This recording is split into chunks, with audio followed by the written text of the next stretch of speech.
Welcome, everybody, to the Unruly book launch.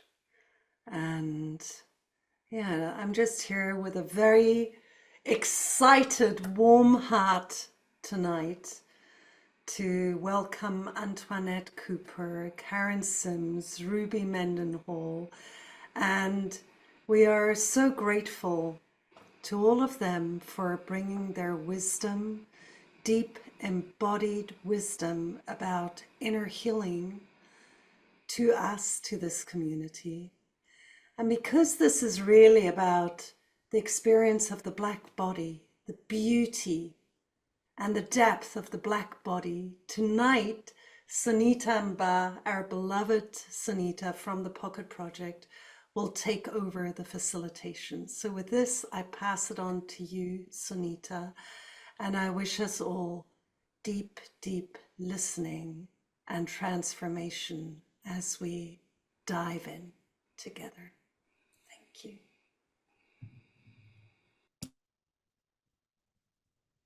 you. Thank you so much, Kosha.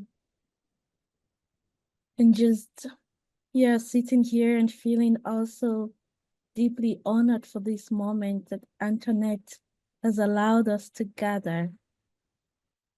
Yeah, not just to be part of this Zoom room, but to experience and to witness in the language, as she says, the pain, the power, and the possibility of Black women's embodied presence. Yeah, and as you arrive here, allow me to invite you to drop a few words, if you can, from where you're calling from. It can also be how you're feeling at this moment. You can drop a word in the chat too.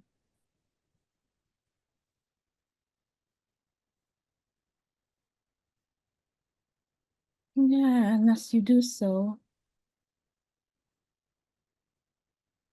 to take a moment to have a grateful heart, to feel excited,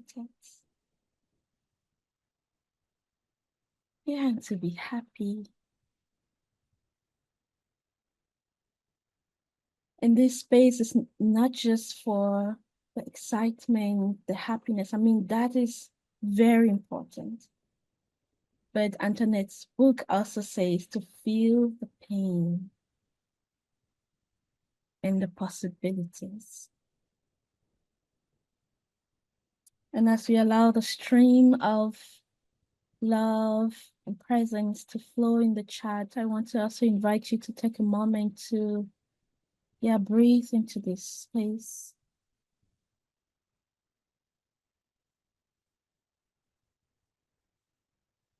Yeah, maybe you can take 3 deep breaths.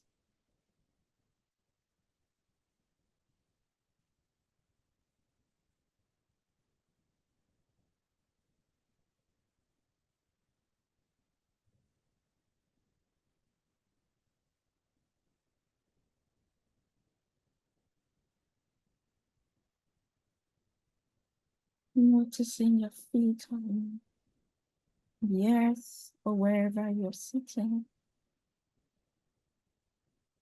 Noticing your breath.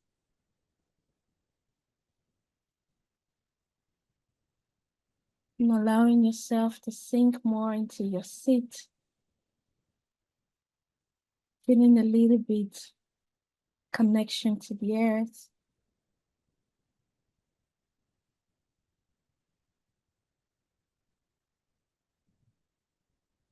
And connecting to where you're sitting.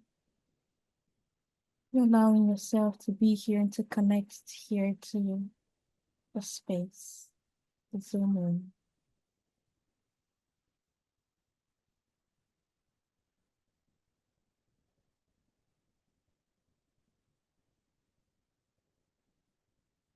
And whenever you feel ready, you can take another deep breath.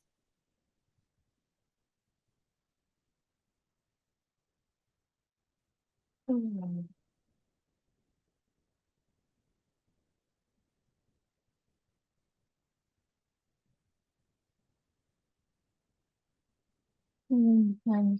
and when you're ready, you can open your eyes.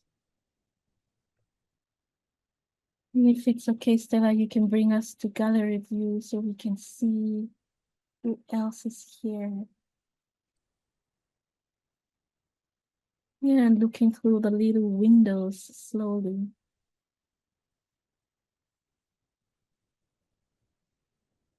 Not just seeing the names, but actually seeing the faces and everything behind the faces.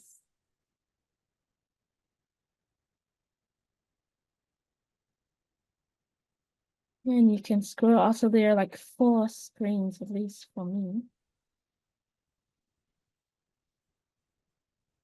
Yeah, and welcoming also everyone whose camera is turned off. We have you here, we are here together.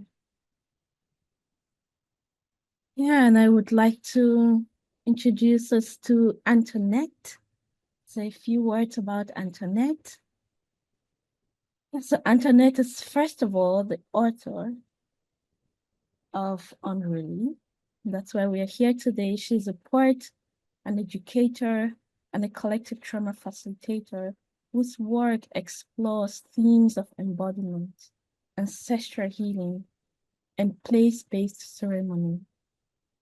Her first poetry collection, Unruly, examines the intersections of Black feminine wisdom, bodily memory, and collective repair. Cooper holds an MFA from Columbia University and brings over 2 decades of experience in education and contemplative practice to her role as founder of Black Exhale, creating spaces for collective Black healing. Thank you, Antoinette. And now I would hand over to you.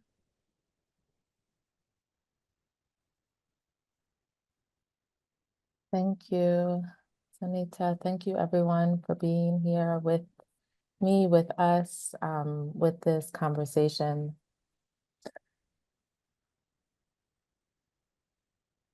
I first want to share in the complexity of the conversation, the complexity that I also bring, and presencing a dear friend whose life was taken this week and that I learned of yesterday. His name is AB, and he called me Queen, and I called him King. And we were both on this healing path together, and he's a huge part of my team and has always encouraged me to continue to do the work. And so I honor AB's presence and that he would want for me to continue to speak today. And with that, I'm here. And I'm also here with such gratitude. This call feels like an answered prayer to have these very beautiful conversations in community, with Black women in community, having these conversations, also as an invitation for non-Black folk to be in these conversations with us. I know as a little girl, I've always wanted these conversations to happen. And so to not feel odd in that, it's really beautiful. And for Unruly,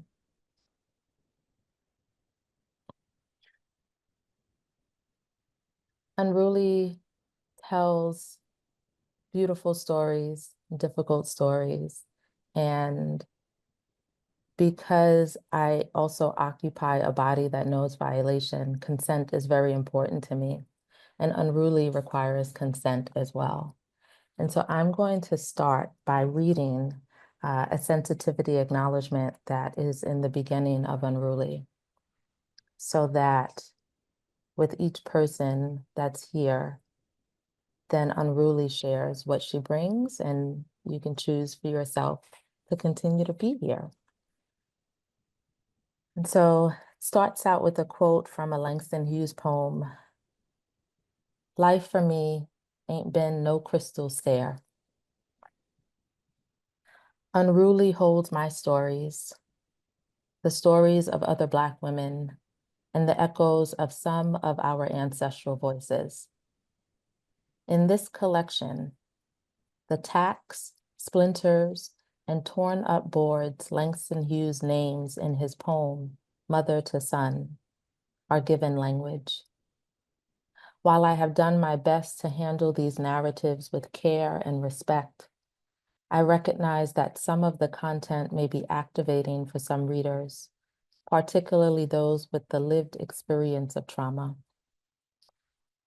The structure of Unruly mirrors the fragmented nature of trauma and memory, as well as the historical erasure of Black women's experiences. Gaps, repetitions, and abrupt transitions are not flaws, but integral parts of this narrative. This approach reflects the chaos often experienced in navigating trauma, illness, and systemic oppression. As you sit in ceremony with these poems, I invite you to befriend any discomfort that arises, recognizing it as part of the journey towards understanding and healing. Please know that your well-being is also a priority. I encourage you to engage with this book, with these words, at your own pace, to honor your boundaries and reactions, and to seek support if needed. You are the expert of your experience. My intention in sharing these stories is not to speak for all survivors, but to create a space where some collective truths can be witnessed and honored. In amplifying these voices, both unique and universal, I hope to contribute to a larger conversation about the impact of trauma on our lives and the fierce resilience we embody. In sharing our stories, we reclaim our voices, bodies, and right to take up space. We become the authors of our narrative, and in doing so, invite others to bring their whole selves to the page. If you see your experiences reflected in these pages, in these words, please know you are not alone. Both you and your stories are worthy of witness. If you do not see your experiences here, then may you honor the window that allows you to view stories other than your own.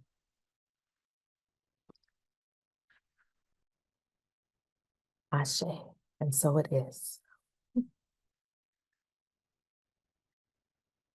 I'll begin by sharing a poem titled Wearing White. This poem is the first poem that I took on exploring writing the body. My body wrote this book, not my intellect. And that's why it's written in the form of poetry. My body speaks poetry. And with Wearing White, when I was in my MFA program, I had grown a massive tumor and I was in so much pain, I couldn't focus. And I had work due the following week, and I asked the professor, how can I do this? I'm in too much pain to focus. And the professor said, write your obsession. And I said, oh, well, I'm pretty obsessed about my uterus because that's where all of my pain was. So that's where all of my attention was. And I came in the next week with a poem about my most memorable pap smear. And this male teacher was just like, you really wrote a poem about a pap smear. Like you said to write my obsession. So Wearing White. Once, when I was becoming a woman, the doctor asked about you. She had a clipboard, Is there? pen. I think that was it. Oh, deodorant. Be like that sometimes at the doctor's office. I'm sure you all heard the voice that when the body speaks, another voice comes in. And so in bringing reference to the body, my uterus wants me to start over. So, Wearing White. Once, when I was becoming a woman, the doctor asked about you. She had a clipboard, pen, the privilege of distance. Your last bleed? Your symptoms? Want a pill to go with that? Then it was time to put you under a microscopic glare. Once, when I was becoming a goddess, the doctor examined the source of life in me. She had a speculum and my future weighing on her shoulders. Anyone ever tell you?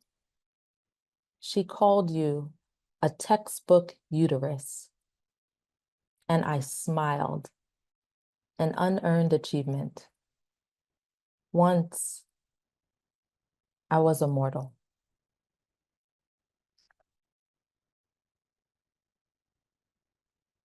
That poem was also shared with a professor who was he's an ancestor now, but he was an elder gay white man. And so when he read the poem, he was like, what's a speculum? It's this duckbill thing that they put inside the woman to see their cervix. And he was like, fascinating. And as I continued to write my body, there was this shame there around all of the pain, the breakdowns that were happening in this strong Jamaican body of mine. And then as I started to listen deeply, then I started to hear the narratives of other bodies that looked like mine that carried similar stories. And that allowed me to bring compassion to my own illness experience, because the narratives that my body carried were narratives that existed before me, but no one had told it. And so my instructions continually were tell it. And so there are a group of women known as the mothers of gynecology. They're Black women whose bodies have been experimented on that gave birth to the field of gynecology. And this poem is titled "The Mothers Are on My Tongue." And I hadn't heard of them until the pain told me that they existed. And this poem is dedicated to Mary Turner and her unborn child, lynched in Lowndes County, Georgia, 1918. It is said that they clamored to be seen by the butcher. When promises are spoken that are as sweet as mist in a world of fire and brimstone, then fungible bodies move without consent in the direction of he who has the most to gain from their possession. It is said those were the times that the end justifies the means, because grace is always given to them who are permitted their humanity. They never wanted to be the mothers of gynecology, never coveted the brutality or how this world will flourish from their pain, or for their names to be buried in our amnesia. They only wanted to mother themselves into being, without lashes and plantations, without vaginal tears and breeding. There was never a time to be vulnerable. The mothers want to be known as the mothers of soft things and beauty.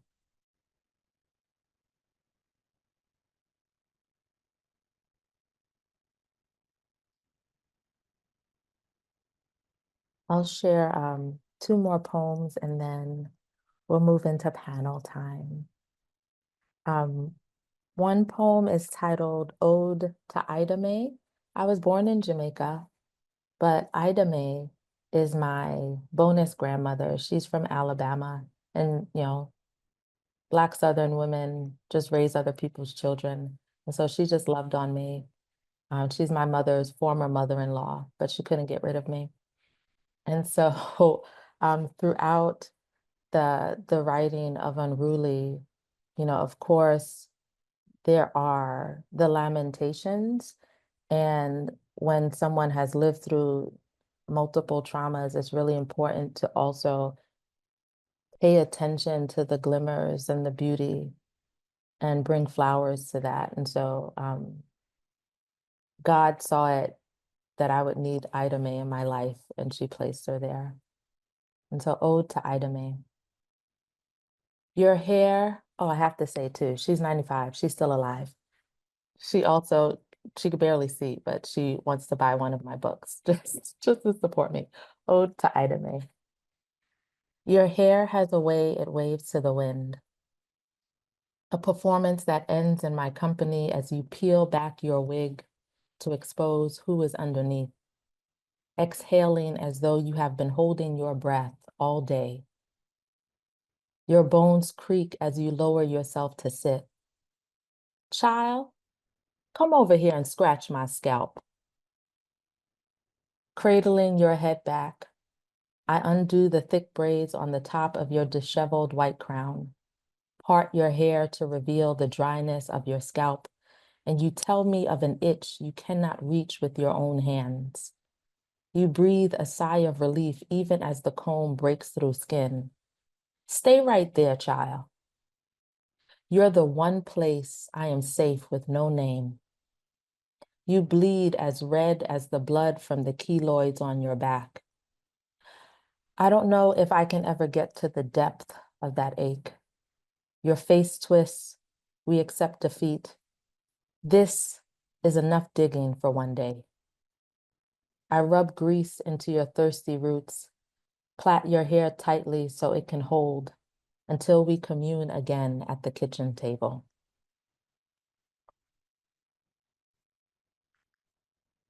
And the last poem I'll share is Dear Gynecologist. There are several epistolary poems throughout Unruly. Epistolary are poems written in letter form. Several poems titled Dear Gynecologist, several poems titled Dear Mother. As I navigated the medical industrial complex, whenever things would happen in my powerlessness, I said, I'm going to write a poem about this. So if you ever get on the nerves of a poet, they might poem you. But that was my only activism. And so, Dear Gynecologist, there were so many times I prepared for death, like when my waters broke with a force that pushed past the bows of my staples. First, I leaked, then ran to the bathroom to take a piss and found instead I was breaking open. I stood there, half naked, panties around my ankles. I was a flood of mysterious waters and tears. Drowning is never convenient. And the woman I call my grandmother, born in Alabama, tried to save me from my own tides. I ebb and flow and flow and flow and flow. She called me by my childhood name, Child, why don't you move? I was immobilized. Child, move. I was being emptied out. Child, what should I do? And I stood there, crying, in this torrential body of mine, broken, open. And I wondered why you never told me how to prepare for the hurricanes. She put newspapers on the floor between my legs, spread eagle. I had no more modesty in me as I soiled her floors with my insides. I could not be contained by the bikini cut incision with the staples that understood. I release all things that no longer serve me. All I could do was stare down between my legs. I was everywhere and nowhere. And I noticed the neighborhood Seatown supermarket is having a sale on cantaloupes. I have had my own orchard cut out of me. I have had enough with fruits.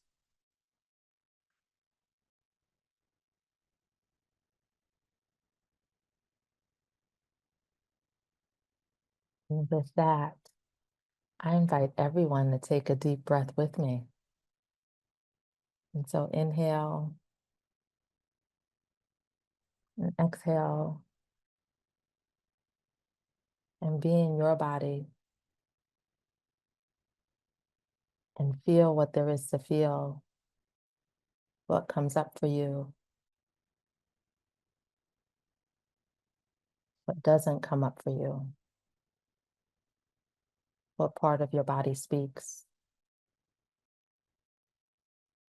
and say thank you.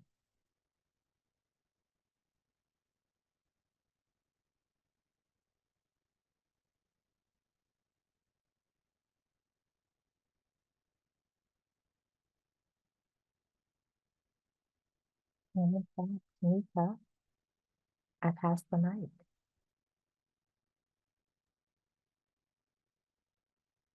Antoinette, how to continue after you?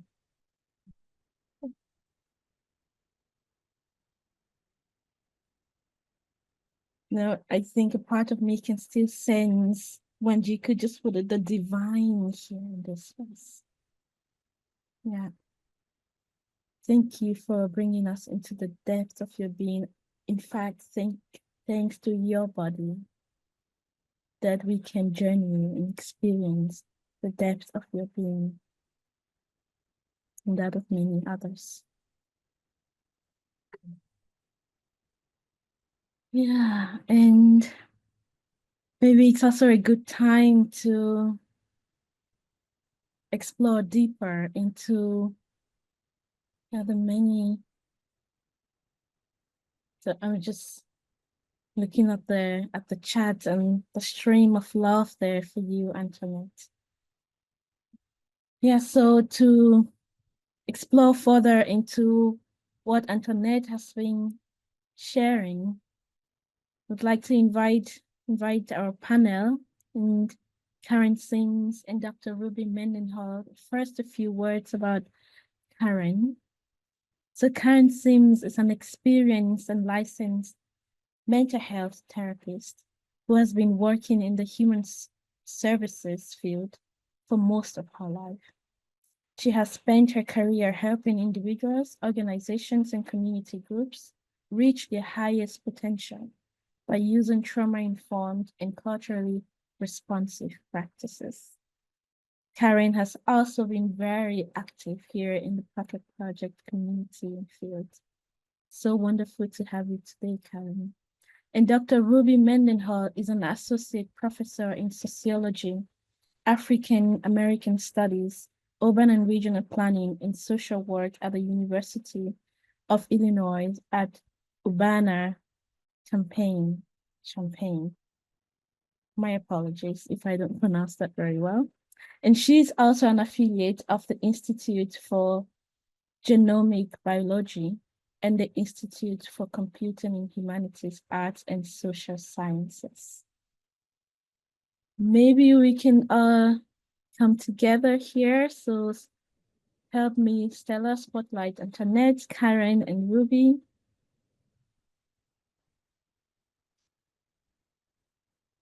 Yeah, and we will go into a panel conversation from the beauty that Antoinette has just shared. Yeah, and the first maybe insight that's coming through is to explore on the question, how can poetry serve as medicine? And this is also an invitation for you, Karen, Ruby, and Antoinette.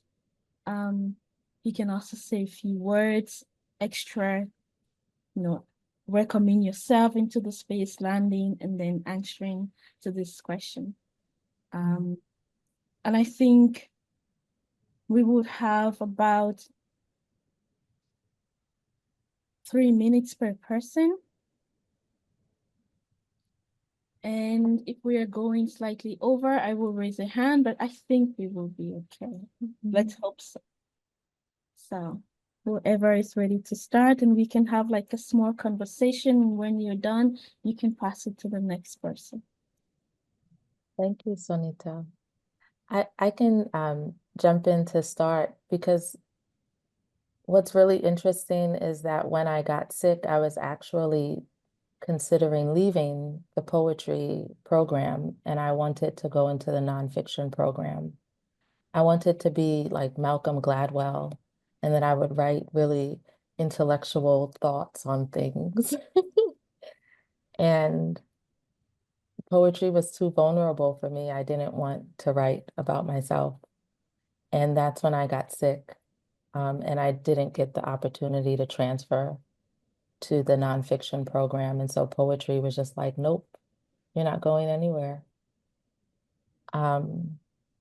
What I found really beautiful and powerful about poetry is there's so much fragmentation in my life, from not knowing my father to ancestrally, to a lot of fragmentations also as an immigrant, fragmentation. There are so many pockets of things I don't know, and trauma has you forget things as well and black things out.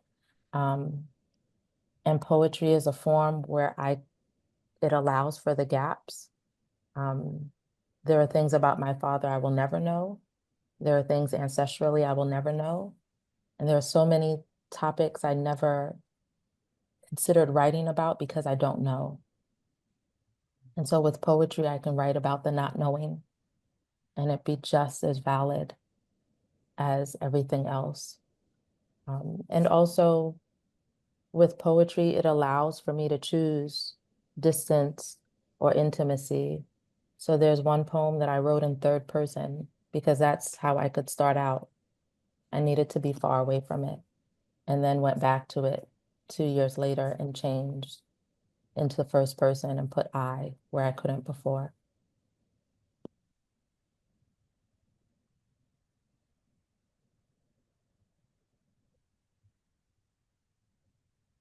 Nice. I'll go, and I want to start first by thanking you all, and thanking you, Antoinette, for inviting me to help launch this beautiful, powerful book. I really love how you have the both and nature of human spirit in terms of trauma and then also flourishing. And I would say, as a poet laureate, right? So I thank the City of Urbana, Office of the Mayor, the Urbana Arts and Cultural Program for selecting me as the 2024 Poet Laureate. And it's been amazing. I've been writing poems since I've been in second grade, and the teacher put my poem up on the wall, right? I remember just like as a little child, kind of looking up at the board. And it's been healing in my own life, right? Like I noticed that when I'm either very low, very kind of in a dark space, I'll write poetry, or if life is all good, then I'll write it. Kind of those in betweens, not as much. And then Antoinette, I want to talk about some of the ways where you talk about poetry as medicine. When you talked about Black women, how they alchemize their suffering into art. And then also, you want your poems to be seen as a balm, even though they're reckoning. So both that kind of both and even recently in my own life, I'm doing a documentary about mothers who've lost their children to gun violence, and just the physical, the intense, emotional pain that was a part of it. And so as I was reviewing it, I wanted to stop. Right, I was getting overwhelmed. It was too much, but I had a deadline. So then I found myself taking their words, taking their pains, taking my own pain, and putting it into poetry. And that helped me to move on in that moment. And then the last thing I'll say is I've been listening to two authors, Ivy Ross and Susan Maximin, and they talk about your brain on art and how art literally, right, can be healing in terms of Alzheimer's patients, how it helps them to come alive, right, and how they can go back into childhood with those moments that are deep and salient. So I'm super excited to bring art to many of the things that I'm doing.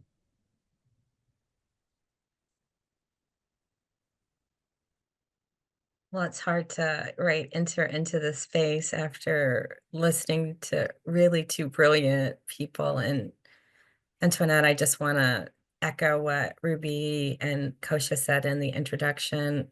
I am so humbled to be here and to be a part of this like sacred space that you've created and offered to us. So Ruby, you picked up where I was going to start is, there is a very practical piece beyond sort of the emotional piece about poetry as healing. We know that rhythmic and repetitive and relational and related information that is, relevant to us helps regulate our nervous system, regulate our brains, offer us all kinds of healing. And poetry has been, right, throughout time, a vehicle for healing. And I think you captured the art form magically. So thank you. And then in my own life, and I will say going through Unruly really captured this for me. Um, Poetry can help us face pieces of ourselves that we don't typically visit in a way that allows for some distancing, right? And then speaking truth to the parts of us and having someone sort of bear witness is such an intimate, sacred journey that I think poetry can allow. Because even if no one else sees it, right? And you gifted your writing to the world, but even if no one else sees it, somehow being able to go back and revisit it, just can like, oh yeah, that's where I was. That's what I needed. That's what I felt. And poetry allows you to enter and share and reflect. And that's also really a part of the healing process. Thank you. Thank you. You know what's really interesting too, when I signed up for an MFA program, initially it seemed like something wasteful, like who gets a master's in fine arts. But really what it means to be human is to have this access to language. And it's through language, like I realized that once I'd shared something and I shared something powerful and beautiful, and I was expecting everyone to be like, ah! But everyone came, was just like, thank you for sharing that. And I was like, oh, wow, this poetry thing, like it's really helping me in my advocacy work.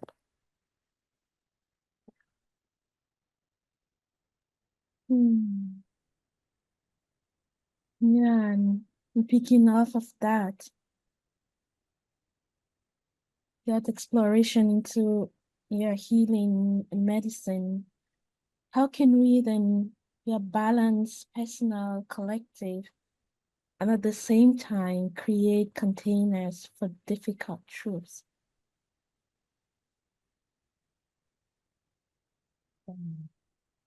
Well, I'll kind of start with this one. I think in terms of the personal and difficult truth, sometimes we have difficult truths in our own mind, in our own bodies, right? And the importance of kind of feeling it.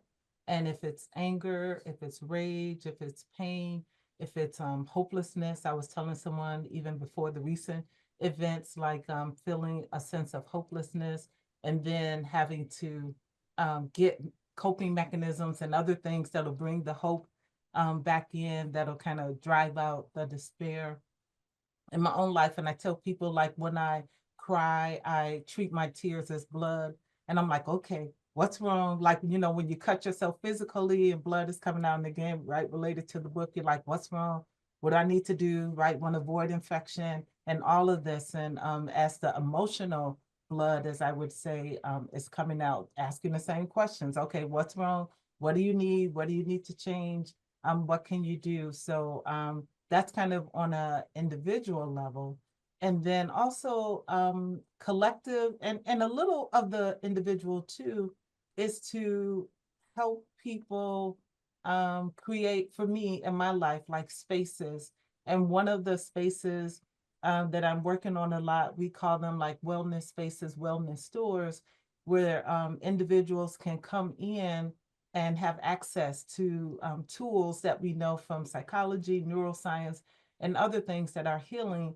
And so they don't necessarily have to raise their hand and say, I'm feeling depressed, or I'm feeling hopeless, or I'm really anxious, but that the space or the container, so to speak, is able to address those different things.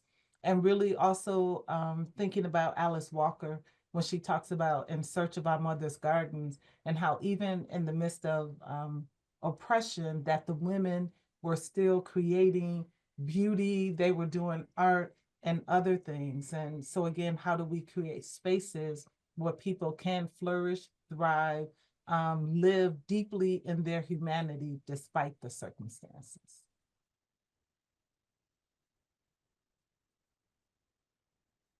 I guess I'll go next. This is a question that comes up often. I was with a group of activists yesterday who are really feeling, who are in the US, really feeling the weight of all of the shifts that are happening here. And that was the question, like, how do we balance this individual and collective healing? What does that look like and feel like? And so it is one of the things that I have loved about the field, Thomas's work, the Pocket Project, is that I think, right, like from my experience, it is the pathway that one, we stay grounded in our breath, our knowing, our presence, our availability, and we start here, right? And I've also known that I can only take myself so far.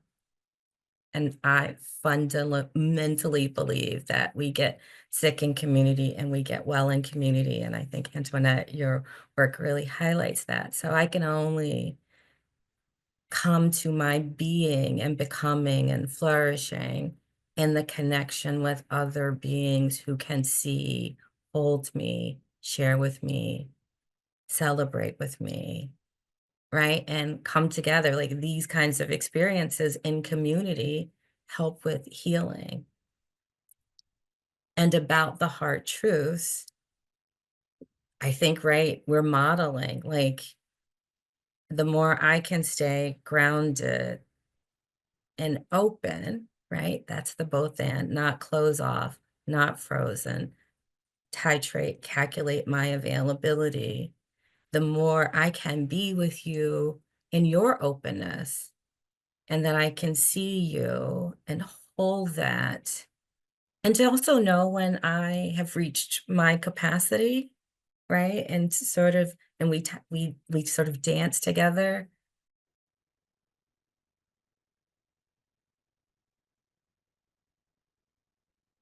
But again, I realize for me, we've got to start doing this in community. We've got to come together. We've got to create more of these spaces where people can see and touch and hold and celebrate and grieve sort of together. So the both and. Thank you, Ruby. I'll look at the second part of the question first, in the creating containers for difficult truths. For me, that means embodying, being the space of difficult truths. That when I bring that into the room, then it also becomes an invitation. I know, for some of the early readers of Unruly, just the stories that were buried in the DNA of some of the people, after they read certain parts, they would tell me some of their truths that they hadn't shared with anyone, because the way things have been designed, like there's such taboo attached to certain stories and such taboo attached to certain experiences. And I really just got tired of feeling ashamed of the life that I had been given. And beyond ashamed, I actually started to get sick from the silence from the life that I had been given. And I needed my ancestral and spiritual support in order to be able to tell certain truths. There were certain things that I was really committed to taking to the grave. But then when the grave was right there, I was just like, okay, got it. I'm ready to speak now, just so that I stayed alive. So if someone has that as an offering, then that creates the space. And in order for me to have that as an offering, I've had to really surround myself with a really strong container, my inner circle, because it's about me becoming ever more naked. And so I need people around me that allow me to be vulnerable, because not everyone will do that. Not everyone needs to do that. It's not healthy for everyone either. And so having people that are not committed to doing that, but they'll cover me as I take that on. And balancing the personal and the collective, yeah, they're so intertwined. Part of that for me also showed up in language, where when I was deep in the collective, my pronoun switched to we. And then as I started to pour myself into the collective, I actually started to enter into the wound where the Black woman neglects herself. And so Spirit said, nope, now you need to go back to I. And so I had to abandon we for a moment, because no one asked me to be a sacrificial lamb. We don't need another Jesus. And so it's this balance, like, can I hold on to the I as I have my eye on the we as well? And noticing where the pendulum swings, and sometimes making room for it will swing to the we, but if it lives there, then I need to pull back.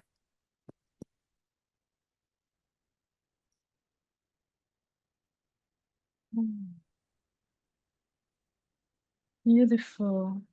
And yeah, and I'm soaking it all in, and there's so many interesting highlights. So maybe we'll look at that a bit later. But yeah, going into or looking even deeper into, yeah, you already shared some very interesting practices and ways and things and spaces that you have created, Ruby, Antoinette, and Karen. And maybe looking even deeper, what are some of those practices that help us maintain presence when we engage with difficult truths, difficult histories?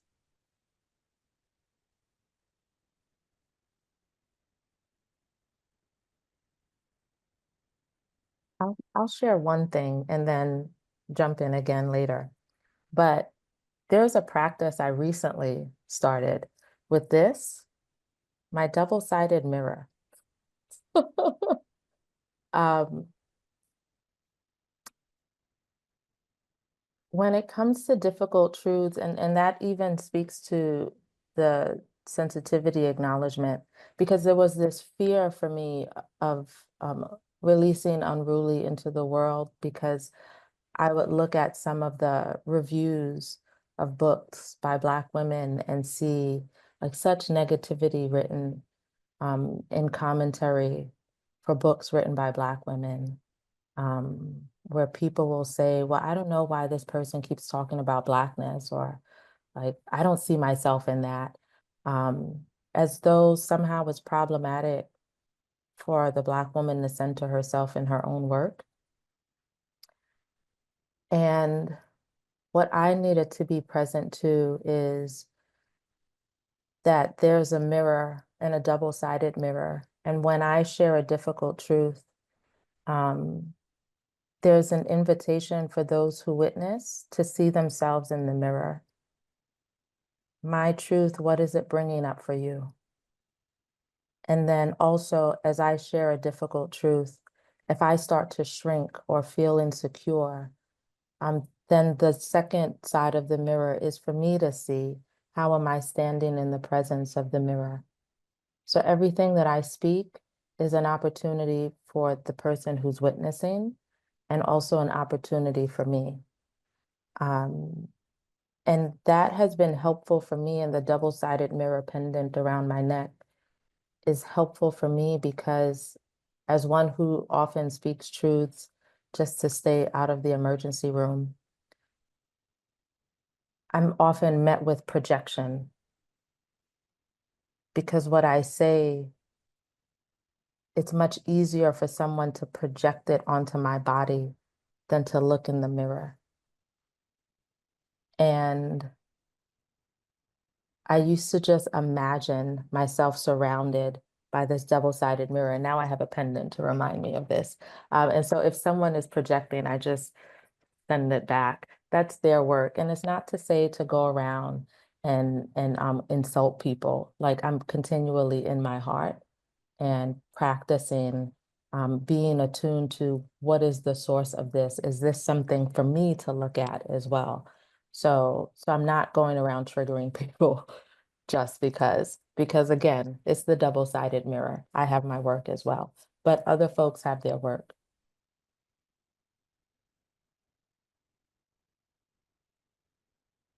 Wow. Powerful. Ruby, do you want to go, or I can go? I'll dance with you, huh? So I loved what you shared. And so, of course, beyond breath, stillness, presence, all of those great regulation things, the thing that I have been working on, and it's new-ish for me, is rest.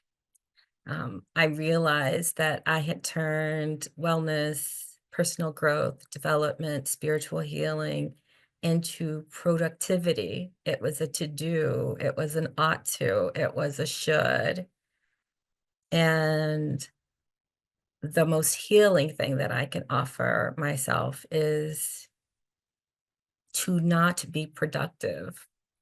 And as a Black-bodied woman, I'm learning that is the most revolutionary thing that I can do because so much of our identity has been tied to productivity and producing, which is always funny when everybody has a stereotype that we're lazy.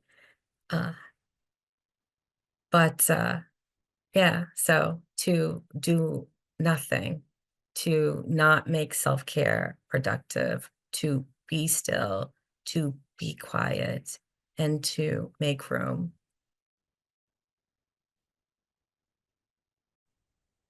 Love that, to be still and make room. Three things come to mind: remembering, rituals, and resistance. And remembering, when you're thinking about difficult histories, is right historically what has happened, right? My ancestors were enslaved, and so I remember conversations when they talk about how they taught each other to read, right under the threat of death, that they still in the dark night shared that information with each other. They made each other, not, they didn't make each other more human, but they in that space practiced their humanity.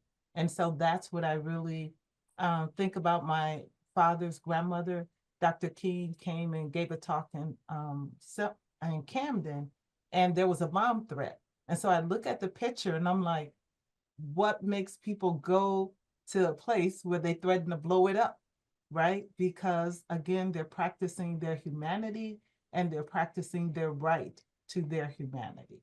So kind of remembering how that happened, and then also rituals that bring me joy, again, to be in my full humanity, as Karen was saying. I believe that it, we're taught so much to fight and to work and to be active, but also there's another part of humanity that involves joy. And for me, it's dancing and singing. It's gardening. This spring, I'm going to plant the biggest garden that I ever planted. I'm super excited about that, right? That brings me alive. And then resistance. I've done work on racial microaggressions, talking about subtle ways that people are made to feel they don't belong in the space, and still those old-fashioned overt racism was still there, as we're seeing now in society. And then Also, when you think about resistance and fighting, again, creating a Joy, Happy, Hope campaign, like how do we flood our communities with those things that let them, and myself, thrive and flourish. And then the last thing I'll say around resistance is also to train and to work with the next generation, right? So I talked about remembering, thinking back, and then Sankofa, thinking about the current generation and those future generations, and what kind of world do we want to leave for them, and giving young people unprecedented access to where I'm at that took me decades to be here, but bringing them so that they don't have to do as much of the labor, as much of the work, and hopefully, as Karen said, have more time for rest and to be still and to be in their humanity.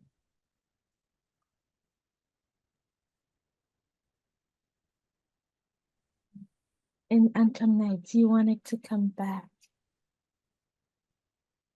Yes. I just love everything that the both of you all have shared so far. One thing that I'd love to add in terms of a practice is both boundaries and also also surrounding yourself with people to remind you of your light as well, to remind you of practices. People who have a different story from you, people who have more resources than you. So on like the official published day, I know that part of my trauma also as an overworked Black woman is to just keep on going, move a mountain, and then go look at the next mountain to move. And telling the truth about that I would have done that. And so how can I interrupt that? And so I invited people over and said, I don't celebrate. I don't celebrate things. And I want to put a pause on that and invite people over to help me to celebrate. So yeah, that is something too that's needed in community. Where there are gaps in my memory from trauma, then I invite people, tell me about something about me that you love, or tell me about something from this time period of my life that that really moved you about me. And the vulnerability of sharing, I don't remember that. And I need help to even touch my own humanity. Yeah.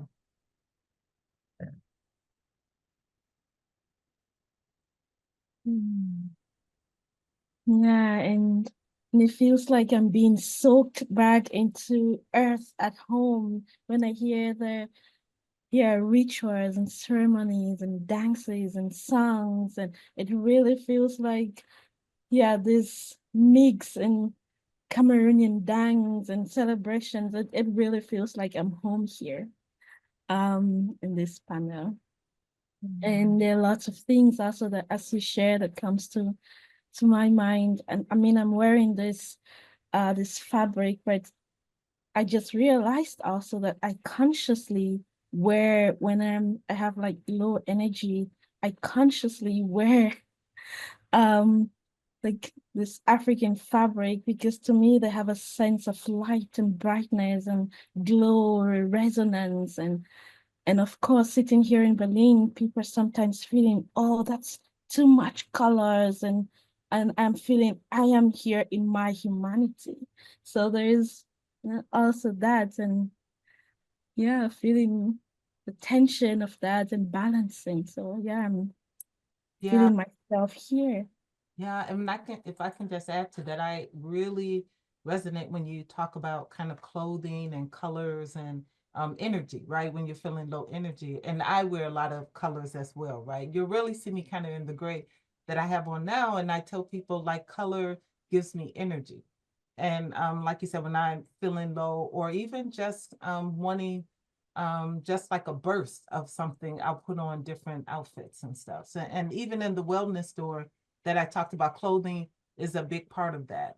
We actually have I was calling it a boutique, but I don't think it's kind of gender neutral. So a clothing area for the young people. So I can definitely resonate with that. Mm. It's beautiful that you speak about wearing a lot of colors, and I've been in all white since 2019. But I think that's also part of my practice. It's a mindfulness practice. You know, when you're wearing all white, you don't just like eat like this. You don't, you don't go sit anywhere. You look before you sit, you walk very mindfully. And so that also becomes this mindfulness practice for me. And there's been a practice I've been taking on since the launch, which I'm just now getting present to. I have been taking Epsom salt baths every night, and I am committed to taking them every night for the rest of this month. I might just take them every night for 4 years. Who knows? And can you say a little bit about what happens when you're kind of in the bath? Because I'm a bath person as well, and peace is one of the words that kind of come to mind. But You know, when it's a shower, there's an efficiency that's there with one's cleanliness, or an efficiency with then moving on to the next thing. And there's a pause that's required for the bath, and there's being with the elements and calling all of the elements together and speaking to the water and allowing the water to wash and then be returned through, you know, the draining process. And so it forces me to pause in a way that I wouldn't have paused otherwise, because I was so tired recently, so tired, and I couldn't get to the source of why I was that tired. And so with Unruly, I'm on the cover with no clothes on. Like I am literally naked. And there are stories there that I would have taken to the grave, and it's there as an offering. There's such openness that's there. And I think that's why that heightened need for self-care. Um, my body was just like, nah, girl, you're gonna need to elevate your self-care experiences for the rest of the year. I know we are going to shift and open it up, but I have been feeling and thinking that I want to contribute, particularly about Unruly, sort of words from yet another brilliant African-American writer, poet, Ntozake Shange, that it seems like your journey through Unruly really is that you found God in yourself and that you loved her and you loved her fearlessly, you know, spreading light across the world. And it is that kind of sacred gift that you've offered. And so thank you. Thank you. Thank you. And yes, it is that. And also for the wounds as well. Like I had this awakening to the story of Eden in the garden, that the tree of the knowledge of good and evil was in the garden. It wasn't outside of it. And so perfect, we've made up the definition of perfect. Perfect actually means complete. It doesn't mean flawless. And so Unruly offers this perfect Black body. It doesn't turn away from the wound. And I needed that for myself, to love myself. Otherwise, I was cursing God about why I had the life that I had. I had this life, and that's what's so.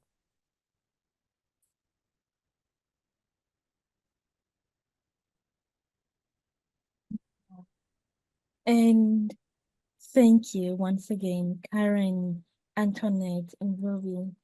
And to all of you listening, we don't want you to take your questions with you back home. So we would like to hear what you've been thinking, how this has been landing in you. And if you have some questions for the panel, you can, yeah, raise up your hand. We will take a couple of people. I think the raise hand button is at the bottom of the screen. Otherwise, you can also write here in the chat and we can bring the question in. It could also be, yeah, it could also be an affirmation to what you've been sharing.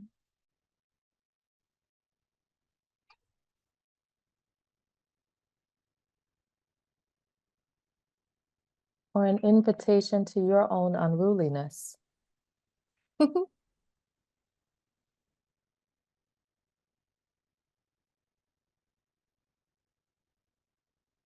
Mm.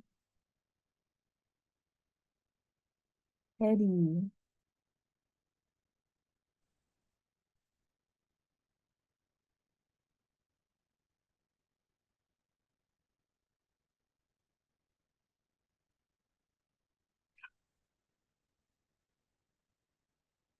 Antoinette, I am so deeply blown away and moved to hear you. You know, having heard you for a few years now, there is something so immensely potent in how you came through the aloneness of you, your womanhood, your Black body, and spoke through that in a way that feels so deeply collective to me, like very specific for you and your truth and your life, very ancestral and honoring of your ancestors. And yet, when I feel you and steep in your words, it honors me in my female body and puts me in touch with the pain of my healing and honors my ancestors. And it is such a gift to the world. Whoever said it in chat, I echo 1,000%. Let's hear your voice on an audible edition of this. And Karen and Ruby, love you both so much. Samita, thank you. Good to see you, Teddy. Got it about the audible.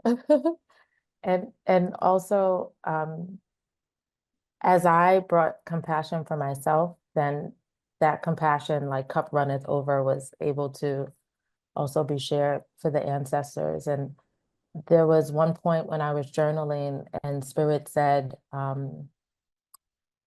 that to not bring shame to the ways that we've survived. Because when I bring shame to it, I actually cut myself off from being able to hear it, feel it, channel it, transmute it. And I also then cut myself off from being able to feel it, hear it, channel it from my own experiences. And so the shame that I felt for the ways that they've survived, and survival looking like beating their children, so that was the way that I was treated. Shame around that. So I couldn't be with the violences that I've also invoked in this lifetime.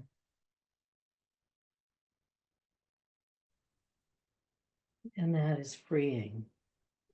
That really transmits so much freedom from shame. At least that's my experience too. So thank you. Thank you. Thank you, Teddy. And Tombiye too. And as you come, maybe we just give a moment for the sharing and the connections between Teddy and Antoinette and to just land a bit more and then we can, yeah.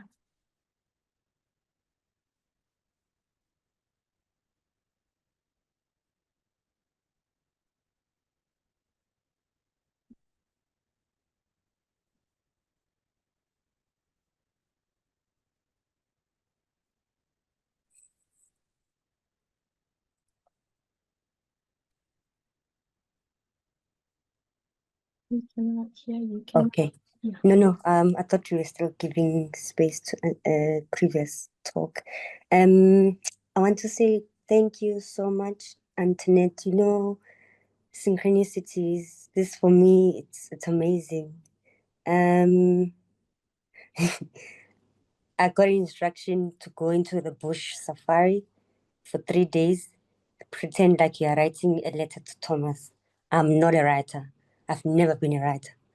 The right side of my brain is opening up and it's interfering with the left side of my brain. And I'm a left brain and it's so frustrating.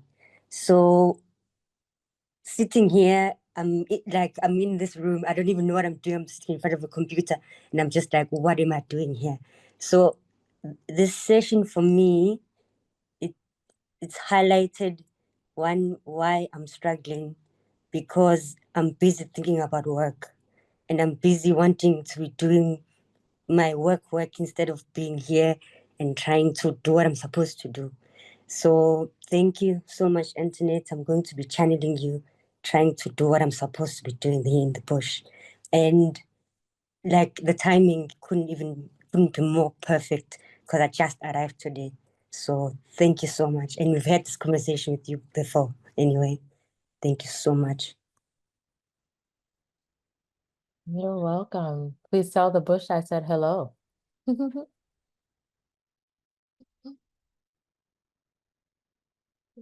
So deeply moved. What a powerful, courageous, vulnerable, beautiful journey. That you went deep, deep into your own, into the ancestral, into the collective pain and suffering and darkness.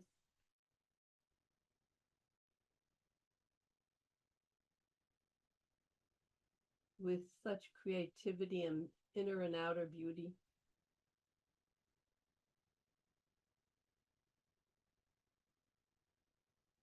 Just such a lotus from that deep darkness, just your light and your love will emanate the goddess.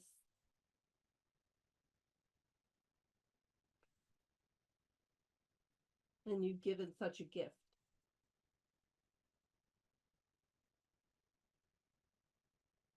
With deep bow and deep gratitude. Congratulations and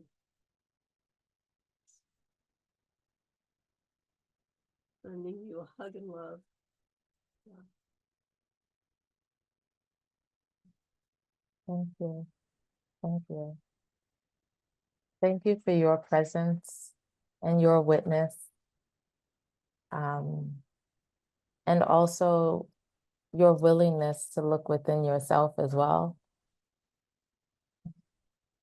As a child, I used to talk to the mirror a lot. So thank you for not having that be a continuation. That I get to talk to people and be held.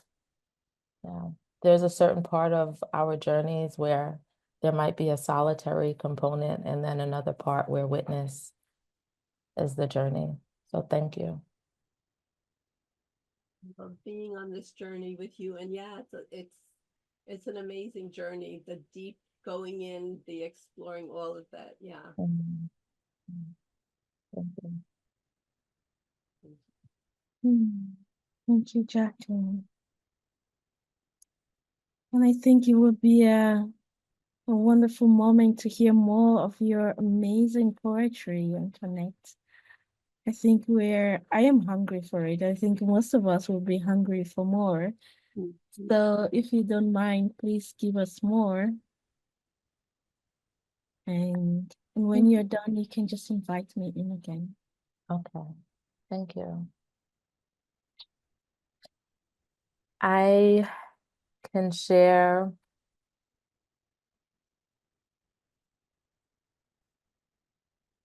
some epistolary poems. One is titled Dear Mother.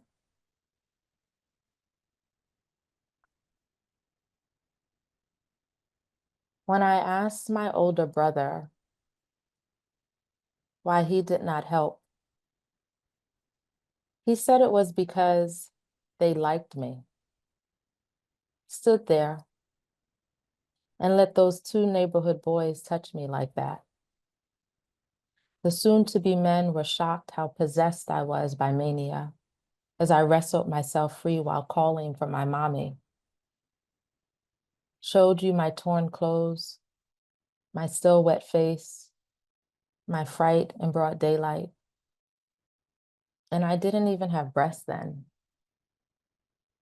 In bare feet, you bolted outside, running on sidewalks of broken glass and crack vials. Other daughters collected Barbie dolls or Cabbage Patch Kids, but I curated paraphernalia because the colors were so pretty. I remember when you found my exquisite crack vial display in my room. You threw everything out the window without a word, made me wash my hands to bring back innocence. For days, I stared at the fractured rainbow on the ground beneath my windowsill. It had taken me weeks to gather that treasure, but you ran like a gazelle, swinging your slotted spoon with red sauce over our heads, grabbed one of the boys by his collar, twisted it until your fist was at his neck. I was moved by how beautifully and viciously you love. You with your vile tongue and your unwillingness to let that boy go. In your anger, I learned I was a holy place. And for supper, we two little Black girls say our grace, break bread together, and wipe away the red sauce from our silent, hungry faces.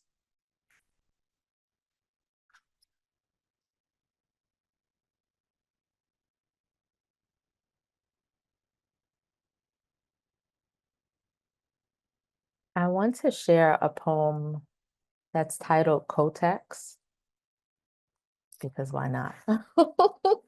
There's, um, and it has a word in there that was once spoken by the current president. So excuse my vulgarity. Cotex. When I consider the much detested stain of the period, I think not of the monthly sin committed by her continual existence, or the evil spirit that must haunt the womb such that her blood needs to be washed clean and saved by the blood of Jesus. I think of the celebration of life when I felt my river flow again and again and again and again. And as my cup runneth over, I forgot how I was told that menstruating women could not enter this place and must worship the God of man outside of the walls built by man. I wondered how they would know if a woman chose not to reveal herself, but then became afraid of what might happen if the other women would not hold the sacred secret. When I think of the period rituals, I think not of lips being discarded or sewn shut to mute the sound of joy, but of pussy grabbing back and marching down the streets of cities where children have been born.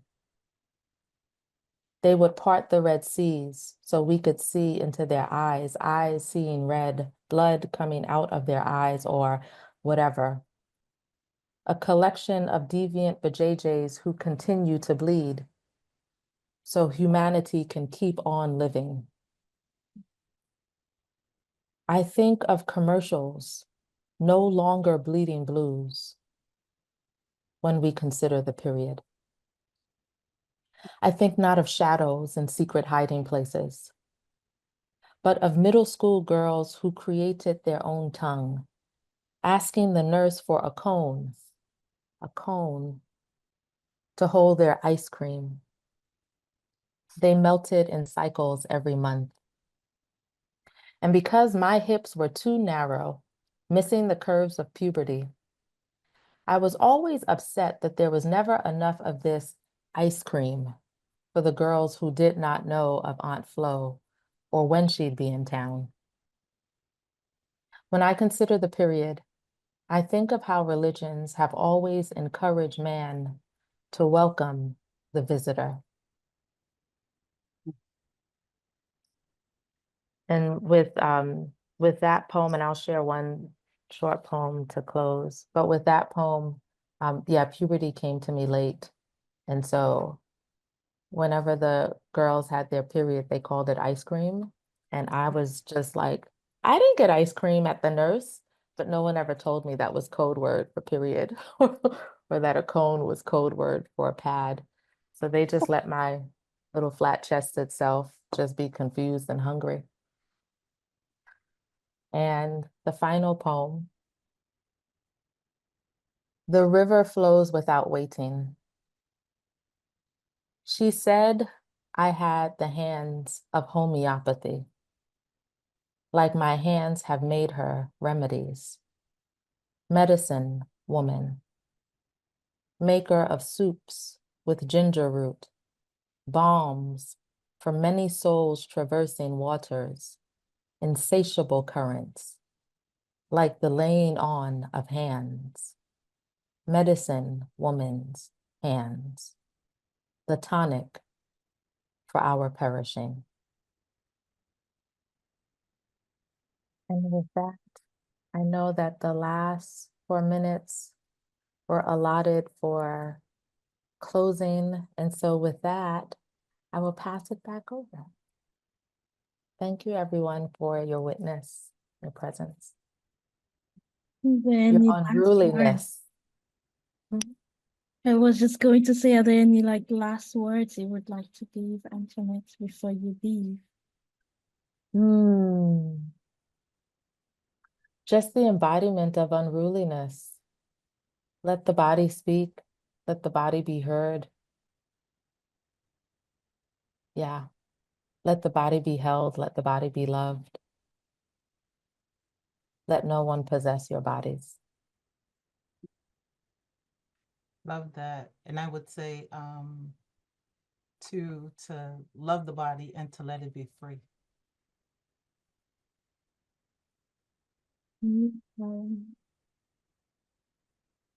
And I would offer, just a reminder to breathe and to believe that healing is your birthright and to claim it by any means necessary. And I have had the easiest job. Thank you so much, Sanita. You did a beautiful job creating a container of safety for us. So thank you. Thank you very much. Great Thank job. you. Hmm. And thank you to the Pocket Project also for this like really monumental gathering of just so much melanin. Thank you. Yes, Mm. yes, thank you, Project. Yeah. Thank you all so much for your deep wisdom. And of course, thank you to the Pocket for holding and creating a container where these voices can be heard. And yeah, some people have already asked where they can order the book. So you can already go straight to the Unruly webpage or to Amazon, and Stella will help us to drop the information here in the chat. Please feel free to order Unruly. It's available on Amazon. And the Pocket Project, actually, if you would allow me, such spaces are created continuously. So every month we do hold such spaces, but most importantly, we have an upcoming summit, the World Women's Summit. and you don't want to miss it. It will be from March 7th to 11th, where women, also women of color, would be gathering, and people of all gender are welcome. So join us for the World Women's Summit. These times are very difficult in the US, in the world. And to not add more to that, we are hosting a global social witnessing call to pay attention to the disparities, the sadness, the grief, all that emotions that are currently boiling in the world with the current happenings. And this is life in the US today, strengthening a culture of care amid threats. And we equally have a regenerative masterclass, Sensing Systems, with Steffi Bednarik. And this would start from January 30th, so in 2 days. So much. We would also send these on a follow-up email, so you don't have to catch everything right now. Right? It was so amazing to be here with you. And thank you to the Pocket Project for continuously holding the spaces where we can learn, we can share, we can listen deeply, we can be in community. And thank you all for coming to witness Unruly as we launch it into the world today. Yeah, it's also for me a deep honor to be here. And thank you to Stella, who has been tech hosting in the background, and to Crusher, and to all of us. And if we come together and send each other showers.